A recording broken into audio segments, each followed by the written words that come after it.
I'm here to talk to you about the major questions in regard to food safety when it comes to lab-grown dairy proteins. What do you think when you hear the term lab-grown proteins or lab-grown food? The most common reaction I get is, okay, but why? And that's putting it nicely. So why? If we look at the world population, we see that it will probably exceed 10 billion within the next 30, 40 years. And those 10 billion will want more and more protein, because we can see that protein demand for animal protein specifically, is projected to rise by more than 50% until 2050. And if you look at the situation when it comes to deforestation, it's pretty grim. So as you can see, these are some of the most major forests of our planet, and it's projected that by 2100 they will be in a very bad state. And this is usually happening to make way for soy crops. And you might have heard the argument, especially if you're vegetarian, that this staying away from animal proteins doesn't actually help, because you still consume soy, so you're contributing to deforestation. Well, that's not entirely true.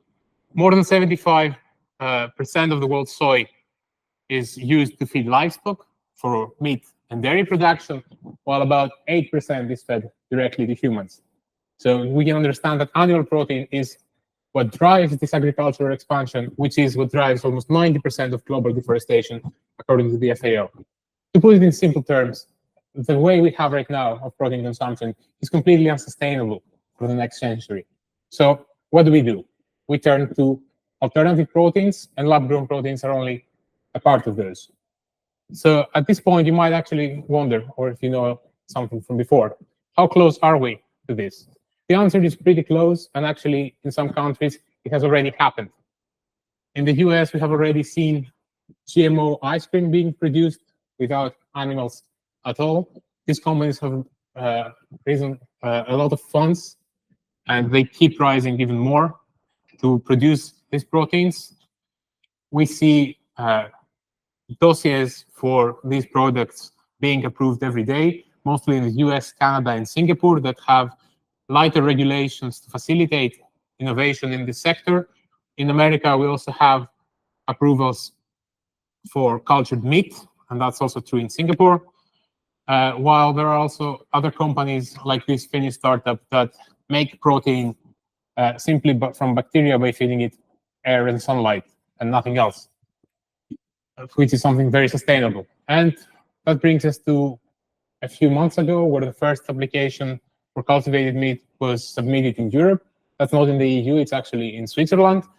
And again, we can see the public investment as well, alongside the private. And finally, again, a couple of months ago, the first animal-free dairy submissions have happened in the EU. So what we're trying to say is that this is happening. It's not going away. It's not just a trend. And soon it will be in our supermarket shelves. It will be available. So instead of fearing and walking away from it, let's try to see what it actually is and how it happens. There are three routes right now to produce lab-grown dairy. So the first one is tissue engineering. It's the simplest one in terms of conceptual idea. This is basically, let's grow the organ and the milk without the animal. So this is what happens. You start from a cow when you conduct a biopsy and obtain either progenitor cells or luminal cells of mammary epithelial origin. Then you culture these cells in the regular cell culture conditions, and you differentiate them into the final mammary epithelium cells. Then you move them to a bioreactor, and as soon as they have reached a certain number, through the medium, you induce lactation, and these cells start producing milk, just like they would in a cow, or in some cases, even human cells can produce breast milk. Then this milk can be purified, and after some food processing, it turns out to the commercial milk and cheese that we know today as well. So as you can understand, because we start with a mammalian cell, this route produces animal identical proteins. except for the processing, in terms of structure and origin, there would be no difference to the cow's milk we have today. Moving on, another more common and promising route is precision fermentation, which relies on microorganisms, usually yeast, but other microorganisms like bacteria can also be used. Genetic modification or transformation takes place, so the cow's milk protein gene sequence is inserted into the microorganism, and then growth takes place in the bioreactor, just like traditional fermentation, and then either secretion happens, it can be induced, or it can happen spontaneously, or in some cases, the microorganism is non-secreting, and then extraction has to happen, which is an extra step, and then that is followed by filtration, so all the GMO microorganisms are left out, and what's left is the protein itself. And again, after some purification and food processing, it can be turned into milk or other dairy products. And finally, and because of the gene sequence is the same, but because of some different post-translational modifications that happen inside the organism, this route produces animal-alike proteins rather than identical that we saw before. And finally, we have a more simple route called single-cell protein, which is basically microbial fermentation. This can be, microorganism can be algae, can be bacteria, can be fungi, whatever is safe and efficient to ferment. After the fermentation, there is no genetic modification here. The whole biomass is harvested and can or cannot be homogenized, depending on preference. And then after some food processing, which is left is a multi-purpose protein that can be used to create dairy analogs or other food products like bread, like pasta, or whatever basically has protein. As you can understand, there are no mammalian cells here. There is no genetic modification. So if this, apart from the techno-functional properties of the protein, there is no relation to animal milk here. So we call them animal distant proteins. So since we know, let's say, how it is done, we should take a look at the regulation and the concern that this route presents, starting with the tissue engineering and the animal identical proteins. In some cases, in order to replace FPS from culture, some companies have used genetically modified microorganism-derived medium. And in that case, that would be a GMO food, which in the EU faces a lot of scrutiny, and it's not easy to progress for approval. And the concerns would be the presence of recombinant proteins and the FPS use if the replacement is not total and it's only partial. While this is possible, companies usually stay clear of this. They try to avoid it, and the most common way is to not use this medium. And in this case, this food would face the novel food regulation, so which is, again, a very thorough regulation, but a little less scrutiny than the GMO. And the concerns would be, of course, the FPS use, because it can introduce zoonotic pathogens, and of course, the medium impurities, so some growth factors that may be needed to grow the cells, or some other agents that are used to induce the lactation. For precision fermentation and the animal-alike proteins, this is obviously a GMM-derived food. It's going to face the GMO regulation. And the major concerns would be the recombinant DNA. So recombinant DNA is not, or any kind of nucleic acid, RNA either, is not allowed to be in the final product. So it needs to be completely removed. The post-translational modifications that I mentioned before can generate novel antigens or perhaps novel toxins. So they need to be studied along with the metabolites. So what happens to the protein within the microorganism after it is produced and before we can obtain it. And finally, the history of use of the microorganism. So if the microorganism has been consumed within the EU or globally before, and we know that it's safe to consume or not. And so whether it carries the QPS stamp, this stands for Qualified Presumption of Safety. And finally, we have the single-cell protein route and the animal distant proteins. This will obviously face the novel food regulation. And the route-specific concerns are, again, the QPS, because it uses microorganisms, the total DNA content, because, as you understand, when you have a whole biomass, the sheer number of microorganisms in there is very high. So the total DNA content is very high, and that can cause adverse effects. So DNA needs to be removed, and perhaps the toxin presence that has to do a lot with the phylogenicity of the microbial strain, because toxins can be either structural or functional molecules, and that needs to be studied as well. And since we know the concerns, we can move on to the potential adverse effects. So in the context of this talk, I will only focus on adverse effects from proteins themselves, not for contaminants and other impurities that I just don't have all the time to cover. And to understand the protein adverse effects, we need to have a good understanding of the human intestine first, and also the process of digestion. Looking at the human intestine is a monolayer, epithelial monolayer that limits the contact of dietary antigens with the immune cells that reside in the lamina propria right underneath it. It is permeable to an extent, mostly through transcellular and sometimes paracellular transport if the molecule is very small. And antigens that pass through the intestine can obviously induce immune responses like a food allergy or an intolerance or something else.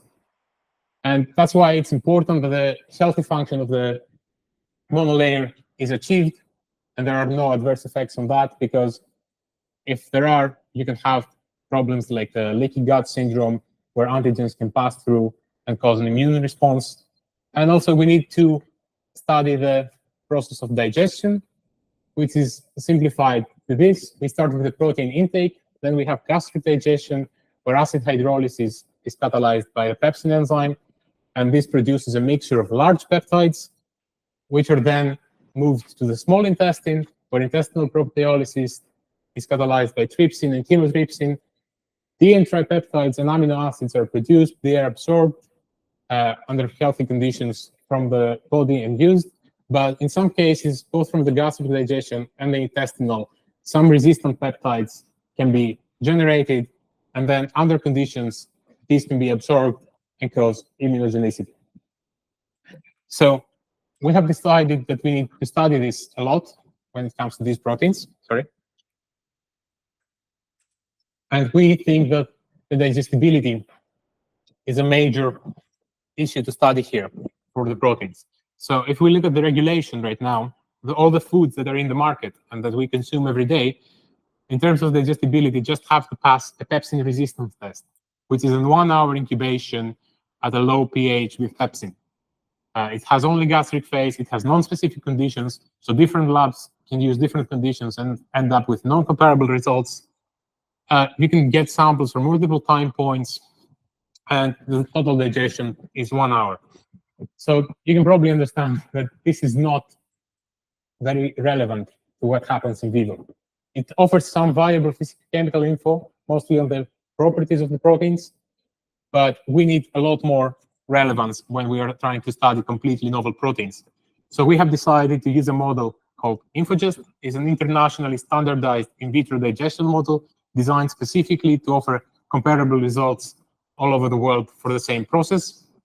It has 3 compartments. So what we do is we take the protein sample or the food of any kind. We start with the oral compartment, where the food is mixed with a simulated salivary fluid that contains alpha amylase, so exactly as in the mouth. 2 minutes incubation to imitate the chewing and swallowing. Then that moves on to the gastric compartment, where it's mixed with a simulated gastric fluid. Pepsin and gastric lipase are added. The incubation takes place for 2 hours at 37 degrees and pH 3. And then the food is moved to the intestinal compartment, where it's mixed with simulated intestinal fluid, with bile, and with pancreatic enzymes like trypsin, chymotrypsin, and pancreatic lipase.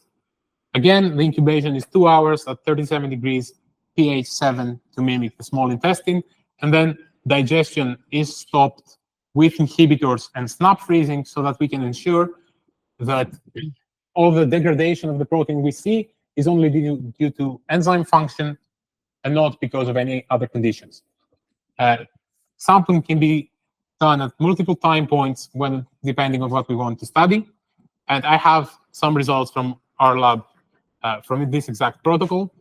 So we decided to study a protein produced through precision fermentation, beta-lactoglobulin, from a bacterium called Bacillus subtilis, and to compare the beta-lactoglobulin with its commercial counterparts, we selected whey protein and purified beta-lactoglobulin. So initially, we have visualized the digestion results through SDS page. Here, on the first column, you can see all the molecular weights from the ladder. On the right, you can see, the far right, the last column, you can see all the enzyme bands. These are the bands that we have introduced because of the enzymes we use in the digestion. And on the second column, we have the gastric phase right here. And we can see that there is a clear band at around 18 kilodalton. That is beta-lactoglobulin. That is exactly where we expect it. While looking on the fifth column, so right here, you can see again the same band. That is beta-lactoglobulin. That is a stability tube where we have no enzymes. We just want to see the proteins themselves as they are in the sample. So we use it as a reference standard. So you can see this band again. That is the beta-lactoglobulin. And underneath, a smaller band, that is the alpha-lactalbumin, another component of whey. And what we see here is that we obviously have no degradation in the gastric phase. It's very little, if at all. While when we move to the intestinal phase, we have very faint bands of beta-lactoglobulin, and more peptides have been produced below, so we have degradation. And this is confirmed by in vivo data on both humans and animals. So we can also verify that our model is working fine, and it's replicating adequately the in vivo condition. We have done this in reducing and non-reducing conditions just to be safe, but for these samples, they also the same profiles. So whichever way you look, the conclusion is basically the same. So this is whey. This is cow's beta-lactoglobulin. It is isolated and purified to the same level of purification as we have our sample. Again, a little bit lower here because some smaller peptides might have been cleaved off, but again, around 16 kilodalton, the major globulin structure, we can see it right there. It has not been degraded. If you compare it again to the stability, we see that degradation in the gastric phase does not happen.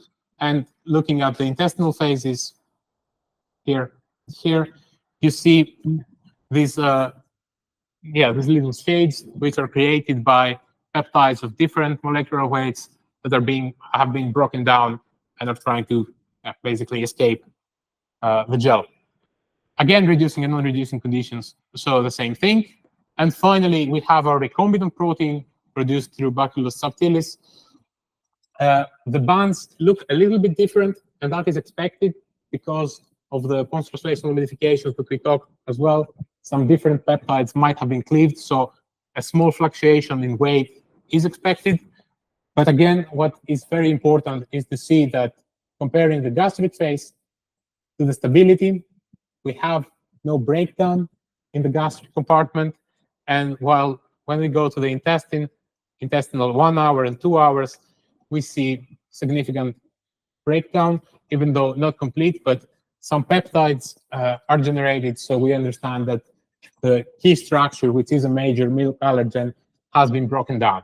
So what we can clearly say, only for this protein, is that it has a very similar digestibility profile to its cow's milk counterpart. So any concern in regard to digestibility, I wouldn't say it shouldn't exist, but it's suggested that there shouldn't be any, at least in these preliminary studies.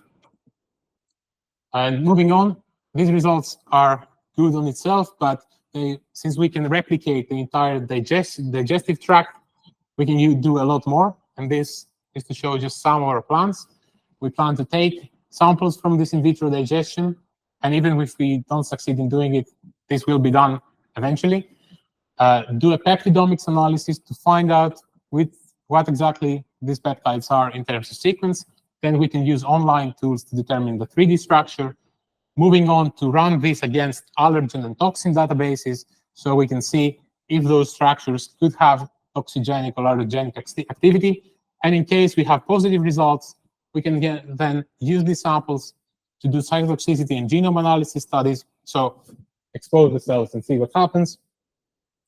We can do in vitro mast cell activation test, which is adding the sample and see if you can activate mast cells, so if it can cause an allergic reaction in vitro. And we can also do ELISA Ig binding studies, which is to see if our peptides can bind to existing Ig antibodies. So that would determine cross-reactivity. And we could say, for example, if a person with an allergy to crustaceans would be allergic to this protein as well, so they should probably stay away. And hopefully, this is not even within our plans, this is just brainstorming, but we hope that eventually we could take all of these results and use them to train advanced in silico predictive models that will be able, again, hopefully, to take a structure, a 3D structure, and generate the likelihood of producing an allergic or toxic reaction. And even though this is very good, this is mostly used for cross-reactivity studies, while another part of allergenicity remains de novo sensitization, which is the ability of a peptide to create a novel allergy that has not been seen before. And we don't have very consistent methods of acknowledging this yet, but a lot of work is being done towards standardizing one. Moving on, I also told you about the barrier integrity and how important it is, because I think you can understand right now that this is how a healthy barrier is supposed to look like in vitro, here visualized by the ZO1 tight junction protein, and we have the DAPI nuclear staining. This is how the monolayer should look. Elongated epithelial cells, very close to one another, no gaps, no perforations, and you can understand that if there were any, the allergens would go right through.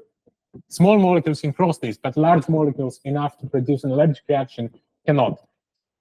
So we did some studies on this with CACO2 cells, again, in vitro, because we also work under the directive 2010-63. We don't use animals, we try to do this all with NAMs. So this is how in vitro it should look like. CACO cells differentiated into small intestinal epithelial cells in transwell culture, and we exposed to the same samples as we showed before. So this is what it looks like when exposing to whey. Not any real differences that we could clearly see. No gaps, no change in shape. We can see that the elongated shape of the epithelial cells remains key here. No perforations again. Moving on to the beta-lactoglobulin. This is cow's beta-lactoglobulin. We can see very similar things. If there is a difference, there are some very small ones that are not significant. And we need to keep in mind that these are proteins that have been consumed by humans for thousands of years. So we know that whatever effect we see does not correspond to the real life situation. So we use these samples also as references here. And finally, we have our recombinant beta-lactoglobulin, where we can see very similar thing. So again, we could say that for this protein alone, there are no significant adverse effects when compared to the cow's milk counterpart. We have some other results that are more suggestive of effects that we are not in a position to show yet. But to conclude, what I'd like you to take home from this is there is a rising demand for protein, and there are climate concerns, and that is what is driving the protein transition and creating this need for lab-grown proteins. There is funding and demand for products and the funding and demand is increasing lately, and soon they will be in your shelves. Our preliminary results suggest that precision fermentation lab-grown protein, this beta-lactoglobulin, has similar digestibility profile to the cow's milk counterpart, and the effects of the intestine appear to be insignificant, or rather non-significant in comparison to the regularly consumed ones.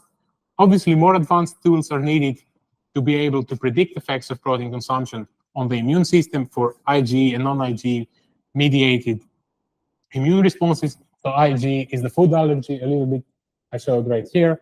And we have strategies for non-Ig mediated responses, which is something like celiac disease that applies to an even wider range of proteins. And these proteins can offer novel advantages, because when you eliminate the animal, it's not only good for animal welfare, you're also eliminating zoonotic pathogens, you're also eliminating diseases such as COVID or something similar that could happen in an actual farm, and you're eliminating antibiotics as well. But they also introduce novel concerns, and these need to be addressed when assessing the safety of these products. Unfortunately, I couldn't talk about all the concerns, but you can find those if you read our paper.